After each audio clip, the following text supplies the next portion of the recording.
Present senior NTR గారికి సంబంధించి ఆయన బర్త్డే రోజు మాత్రం ప్రతి ఇయర్ మహానాడు అనే ఒక కార్యక్రమాన్ని అయితే నిర్వహిస్తూ ఉంటారు. ఈసారి దాన్ని కడపలో అయితే నిర్వహించబోతున్నారు. దానికి గల మెయిన్ రీజన్స్ ఏంటి? అదే కాకుండా ఒక కొత్త చంద్రబాబు నాయుడిని, ఆయన కొత్త విజనరీని చూడబోతున్నాం అంటున్నారు. ఏంటది? ఖచ్చితంగా చంద్రబాబు నాయుడు గారు ఏదో చల్లబడ్డారు, ఆయన ఏదో వయసు అయిపోయింది, ఆయన పని ఆయన చేసుకుంటున్నాడు అనుకుంటే కనుక పొరపాటే. ఖచ్చితంగా జగన్ అదే అంచనాలో ఉండుంటాడు కాబట్టి ఆ జగన్కి ఒకసారి 1995లో ఉన్న బాబును పరిచయం చేయబోతున్నారు బాబు గారు. అంటే ఏదో ఓడిపోయాడు కదా, ఏం చేయట్లే అనే ధీమాతో ఉన్నాడేమో. ఖచ్చితంగా ఎక్కడ కొట్టాలో అక్కడ చూసి టైం చూసి ఒక కొడితే అది మళ్ళీ బౌండరీలో కూడా కనిపించాడు అనమాట, అలా వెళ్ళిపోతాడు. సో ఖచ్చితంగా రాయలసీమలో, అది కడపలో దగ్గర దగ్గర 7 స్థానాల్లో గెలిపించుకున్నట్టున్నారు. టీడీపీ స్థానాలు వచ్చినట్టున్నాయి. మరి అక్కడ ఈసారి వాళ్ళ మధ్యలోనే మన మహానాడు కార్యక్రమం పెట్టాలి.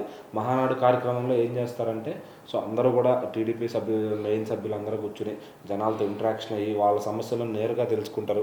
చంద్రబాబు గారు సీఎం గారే కూర్చుని నేరుగా తెలుసుకుంటారు అనమాట. అది ప్రతి ఇయర్ జరిగేది. అయితే గత 5 ఏళ్లలో మాత్రం చాలా ఇబ్బందులు పెట్టారు ఆ మహానాడిని ఆపడానికి కానీ.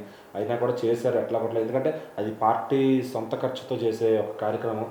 సీనియర్ ఎన్టీఆర్ గారి పుట్టినరోజు వేడుకల సందర్భంగా అదొక 2 రోజులు 3 రోజులు జరుపుకుంటారు అనమాట ఆ మహానాడు కార్యక్రమాన్ని. విజయవాడలో ఫస్ట్ టైం ఎన్టీఆర్ గారు పెట్టిన మహానాడు కార్యక్రమం ఏదైతే ఉందో ఆ రోడ్డుకే మహానాడు రోడ్డు అని పేరు ఉంది అంటే ఆ మహానాడుకు ఉన్న గొప్పతనం ఎంత అర్థం చేసుకోవచ్చు. అలా ఏ నాయకుడు కూడా ఆ థాట్తో రాలేదన్నమాట. ఖచ్చితంగా మహానాడు అనే కార్యక్రమం తెలుగుదేశం పార్టీకి మాత్రం అది సింబల్ ఆఫ్ లాయల్టీ అని చెప్పుకోవచ్చు ఖచ్చితంగా. సో మహానాడు పెట్టి ఖచ్చితంగా అందరినీ కుదిరినంత మందిని ఆ 2 రోజుల్లో కలుసుకుంటారు. అది ఎన్టీఆర్ గారి బర్త్డే కానుక వాళ్ళకి అభిమానులకు అది ఏదో ఒకటి చేయాలి, ఆ పార్టీ సభ్యులకు ఏదో ఒకటి చేయాలనే విధంగా అన్నీ కూడా చేస్తూ ఉంటారు అనమాట. సో మరి అట్లానే ఇంకా పార్టీ గురించి ఎలా మొదలుపెట్టారు ఏంటి అని కొత్త వారికి తెలియజేయడం, అక్కడ మళ్ళీ మొత్తం దానికి సంబంధించిన పార్టీ కార్యక్రమాలు ఇంకా సో ఇప్పుడు బాబు గారు మళ్ళీ అది కడపలో పెడదామని డిసైడ్ అయ్యారు అనమాట. ఎందుకంటే కడప అంటే ఏదో జగన్ అడ్డా అని చెప్పుకుంటారు, జగన్ది అది ఇది మొత్తం మాది అని చెప్పుకునే వాళ్ళందరికీ కూడా ఈసారి తెలుగుదేశం ఒక మంచి స్ట్రాంగ్ ఇవ్వబోతున్నాడు ఖచ్చితంగా. సో మరి 1995లో చంద్రబాబు గారు ఇట్లాగే అగ్రెసివ్గా ఉండేవాళ్ళు అనమాట.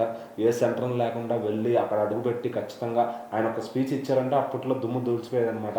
ఇప్పుడైనా కూడా మన ఎలక్షన్ ముందు చూసాం, దగ్గర దగ్గర 85 నుంచి 90 నియోజకవర్గాల్లోకి వెళ్ళి ప్రతిరోజు రోజుకి 2 లేదా 3 లేదా 4 ఎన్ని కుదిరితే అన్ని చోట్లకి ఫ్లైట్ వేసుకుని వెళ్ళి అక్కడ ప్రతి ఏరియాలో మీటింగ్ పెట్టి వాళ్ళందరం గ్యాదర్ చేసుకొని అంతా, అంటే ఈ వయసులో కూడా అంత చేసుకోగలిగారంటే మరి ఆయన పవర్ ఇంకా 1995లో మనం చూసుండకపోవచ్చు ఎలా చేస్తారు, ఎంత ఎనర్జెటిక్గా ఉండేవాళ్ళని. ఇప్పుడు ఆ బాబు గారిని ఇప్పుడు మళ్ళీ ఆయనలో పరిచయం చేయబోతున్నారు జగన్కి. సో చూద్దాం మహానాడు కార్యక్రమాన్ని కడపలో ఎంత ఘన విజయం చేస్తారని.